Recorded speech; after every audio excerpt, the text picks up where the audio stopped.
Okay.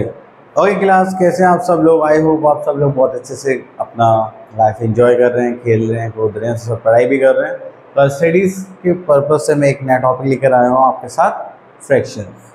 ठीक है, तो हम मिलकर ये फ्रैक्शंस करेंगे अच्छे से, ठीक है, और अच्छे से प्रैक्टिस करेंगे। तो चलिए, तो आप लोग अच्छे से समझिए, फिर उसको प्रैक्टिस करना। तो हम स्टार्ट करते हैं अपना फ्रैक्शन। देखिए, फ्रैक्शन जब भी बात करते हैं तो हमारे पास क्या होता है, एक टोटल पार्ट होता है। ठीक है, टोटल पार्ट को हम अलग अलग पार्ट्स में डिवाइड कर देते हैं और हम बात करते हैं किसी भी चीज़ की। सपोज करो मैंने यहाँ पे 4 बॉल्स हैं, मैंने एक बॉल ली, इस पर यहाँ पे ऐसा कलर कर दिया। ठीक है, तो मुझे बताओ इसका फ्रैक्शन क्या होगा।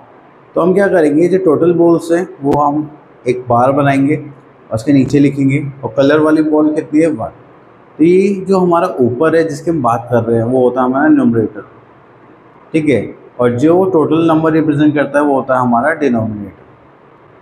ठीक है, तो जब भी आप कुछ भी ऐसा कुछ भी काम करेंगे तो आपके पास क्या होगा, एक न्यूमरेटर होगा और डिनोमिनेटर। तो इन दोनों को मिला के हमारे पास क्या बन जाता है, फ्रैक्शन।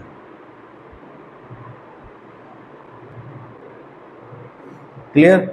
तो ये साइज हमें ध्यान रखना है। ठीक है, अब देखिए जैसे यहाँ पे गिवन है, एक ही बॉक्सेस को 2 पार्ट्स में डिवाइड करते हैं, टोटल पार्ट्स कितने हो गए हमारे पास, 2।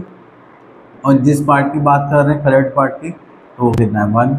तो फ्रैक्शन बनाने के लिए हमारे पास क्या होता है, न्यूमरेटर होता है ऊपर, डिनोमिनेटर आता है हमारा नीचे। तो जब भी हम किसी भी पार्ट को दो इक्वल, किसी भी ऑब्जेक्ट को या चीज़ को दो इक्वल पार्ट से डिवाइड करते हैं तो उसको हम क्या बोलते हैं, 1/2। ठीक है, अगर हम किसी भी प्रोडक्ट को या फिर शेप को हम किस में डिवाइड करेंगे, 3 पार्ट्स में डिवाइड करेंगे, वो भी इक्वल 3 पार्ट्स में, तो हो जाएगा 1/3। ठीक है, अगर हम बात कर रहे हैं कि 3 पार्ट्स में से एक पार्ट की, तो वो क्या हो गया, 1/3। अगर हम 2 पार्ट्स की बात करें तो क्या हो जाएगा, 2/3।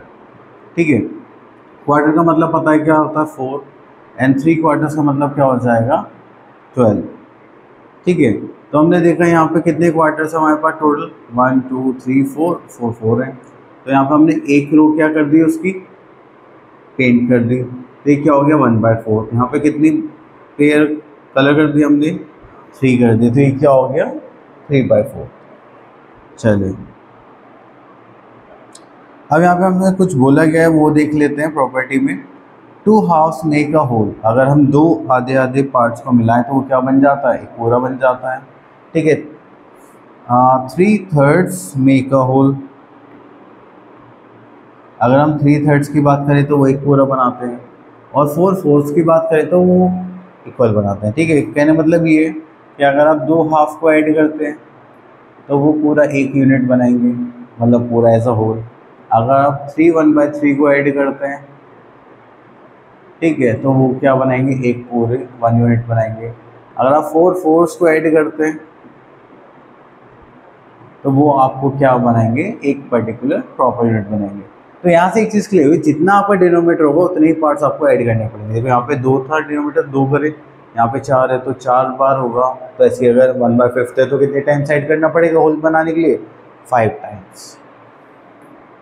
ठीक है, चलिए, तो अब आ जाता है यहाँ पे एक्सरसाइज पर। तो यहाँ पे बोला गया right the fraction for the shaded part. तो शेडेड पार्ट के लिए फ्रैक्शन करना है।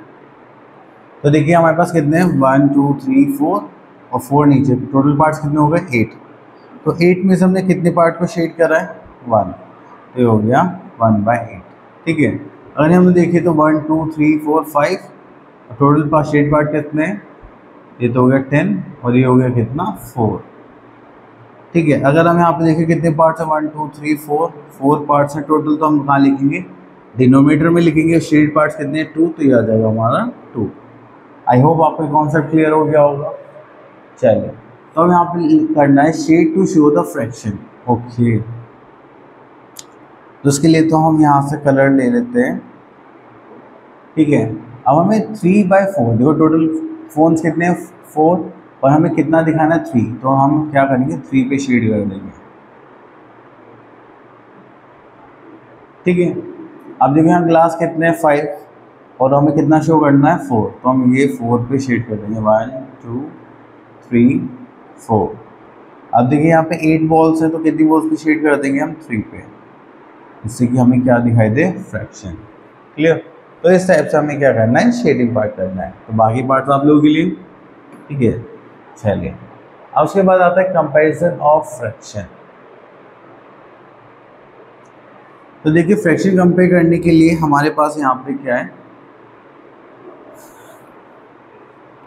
ऐसे सपोज करिए 3/7 है और 4/7 है, तो हम डिनोमिनेटर पहले चेक करेंगे सेम है या नहीं। अगर सेम है तो फिर हमें सिर्फ क्या कंपेयर करना है, न्यूमरेटर्स। तो बड़ा कौन है यहाँ पे 4, तो हम इसके लिए ओपन वाला साइन यूज़ करेंगे, स्मॉलर के लिए क्लोज वाला साइन यूज़ करेंगे। ठीक है। चलिए तो आ जाते हैं हम कंपेरिजन पर। तो देखिए यहाँ पर हमें ग्रेटर और लेस देन का साइन लगाना है। अब देखिए डिनोमिनेटर सबके सेम है, तो हम इसमें देखिए 4 है 2 है तो बड़ा कौन हो गया 4। यहाँ पे 13 है 8 है तो बड़ा कौन हो गया 13, तो इसलिए हमारे पास क्या आ जाएगा सेम। अब ये 3/41 है 1/41 है तो कौन बड़ा हो गया यहाँ पे 3/41। ठीक है। चलिए अब उसके बाद आ जाता है हम यहाँ पे arrange the given fraction in ascending order. तो देखिए डिनोमिनेटर्स तो सभी के सेम है तो उसमें हमें कोई प्रॉब्लम नहीं है, बस हमें क्या करना है न्यूमरेटर को देखना है और उसके अकॉर्डिंग अरेंज कर देना है। चलिए तो यहाँ पे हम देखते हैं, चलिए ये वाला तो यहीं पे हो जाएगा। देखिए यहाँ पे 3 4 5 7, सबसे छोटा कौन है असेंडिंग में 3। तो जब भी हम असेंडिंग ऑर्डर की बात करते हैं तो सबसे छोटा होगा स्मॉलेस्ट, वो सबसे पहले लिखेंगे, और सबसे लार्जेस्ट बड़ा फिर बड़ा फिर बड़ा करते करते जो लार्जेस्ट होगा वो सबसे कहाँ चला जाएगा लास्ट में। अब देखो यहाँ पे सबसे छोटा कौन दिखाई दे रहा है हमें 3/8, देन उससे बड़ा कौन हो गया फिर हमारे पास 4/8, देन हमारे पास आ गया 5/8, देन आ गया हमारे पास 7/8। ठीक है। तो इस टाइप से हमें क्या करना है अरेंज करना है। चलिए अगर हम एक क्वेश्चन और देखें तो चलिए एफ पार्ट और कर लेते हैं। यहाँ पे सबसे छोटा हमें क्या दिखाई दे रहा है 1/9, देन हमारे पास क्या आ गया 3/9, then we are having 7/9 and the last we are having 8/9। Clear. चलिए अब यहाँ पे आते हैं क्वेश्चन नंबर 3। क्वेश्चन नंबर 3 में बोला गया arrange the given fractions in descending order and one has been done for you. तो डिसेंडिंग ऑर्डर की बात करी गई है, तो चलिए तो हम यहाँ पे ले लेते हैं ई पार्ट।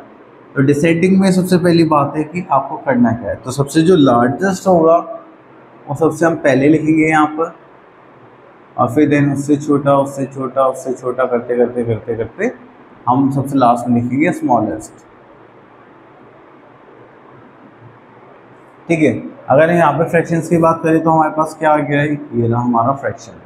तो इसमें सबसे बड़ा नंबर कौन सा है, मुझे 49 दिखाई दे रहा है, तो मैं यहाँ पे क्या लिखूँगा 49/50।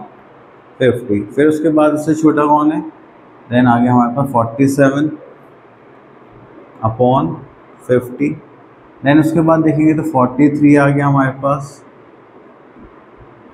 एंड सबसे लास्ट में हमारे पास क्या आ जाएगा 34/50। क्लियर। इस टाइप से आप क्या करेंगे, इनको अरेंज करना है। नेक्स्ट आ जाता है हमारे पास एडिशन। ओके। तो देखिए एडिशन करने के लिए कुछ ज़्यादा नहीं करना, बस हमें यहाँ पे एक चीज़ का ध्यान रखना है कि आपके जो डिनोमिनेटर्स हैं वो क्या होने चाहिए, सेम होने चाहिए, फिर कोई प्रॉब्लम नहीं है। देखिए तो उसके लिए हमारे लिए इजी पड़ जाएगा।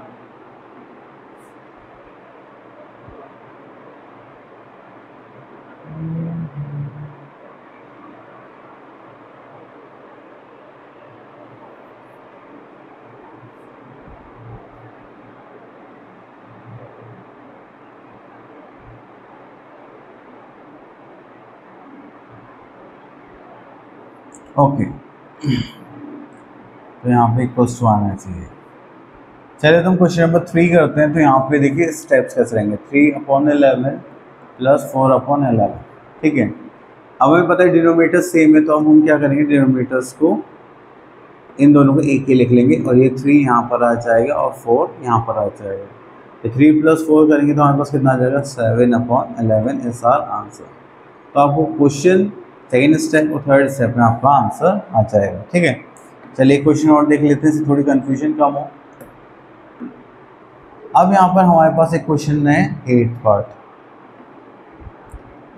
8th में देखेंगे तो हमारे पास क्या आ रहा है 1/6 प्लस 4/6। ठीक है, तो अब हमें क्या करना है, डिनोमिनेटर कॉमन लेना है, मतलब दोनों की जगह एक में लिख देंगे। अभी आ जाएगा 1, ये आ जाएगा 4, तो उसको ऐड करेंगे 5 + 1 कितना हो जाएगा 4 + 1 5/6। ठीक है, चलिए तो बाकी पार्ट्स आप लोगों के लिए प्रैक्टिस के लिए। अब इसी टाइप से हमें क्या करना है, सब्ट्रैक्शन करना है, जैसे हमने एडिशन करा था। तो यहाँ पे हम क्वेश्चन नंबर ले लेते हैं 3। ठीक है, यहाँ बोलेगा 6/7 माइनस 3/7 इक्वल्स टू बताना है। चलिए पहले हम क्या करेंगे, इसका जो डिनोमिनेटर है वो सेम कर लेंगे, कॉमन ले लेंगे कि दोनों सेम है, और ये ऊपर वाला पार्ट हम एज इट इज लिख देंगे। तो 6 - 3 इज 3/7, तो ये हो गया हमारा आंसर। क्लियर? तो इसके लिए क्वेश्चन और देख लेते हैं, क्वेश्चन नंबर 6, इससे थोड़ी कंफ्यूजन खत्म हो जाए। ठीक है, तो पहले हम क्या करेंगे, क्वेश्चन लिखते हैं 7/15 माइनस 5/15 करेंगे तो हमारे पास क्या आ जाएगा। तो पहले डिनोमिनेटर कॉमन ले लेते हैं, तो ये आ गया हमारे पास 15। 7 - 5 करेंगे तो वी आर हैविंग 2/15। क्लियर? चलिए उसके बाद जाते हैं हम नेक्स्ट पार्ट पर। ओके, ये तो हमारा नहीं है, तो ओके, तो क्लास हमारा ये टॉपिक हो चुका है फिनिश फ्रैक्शंस का। तो आप लोगों को बस क्या करना है, अच्छे से प्रैक्टिस करनी है, बहुत सारे क्वेश्चंस प्रैक्टिस करने हैं। ठीक है, और इनके answer side by side check करते रहना। कभी कभी क्या होता है कि हम क्वेश्चंस करते रहते हैं, हमें लगता है आंसर सही होंगे, फिर वो लास्ट में देखते तो बहुत सारे क्वेश्चंस के आंसर गलत हो रहे होते हैं, हमें किसी छोटी सी गलती की वजह से। ठीक है, तो आप इन सब चीज़ों को ध्यान रखेंगे और अच्छे से प्रैक्टिस करेंगे। All the best.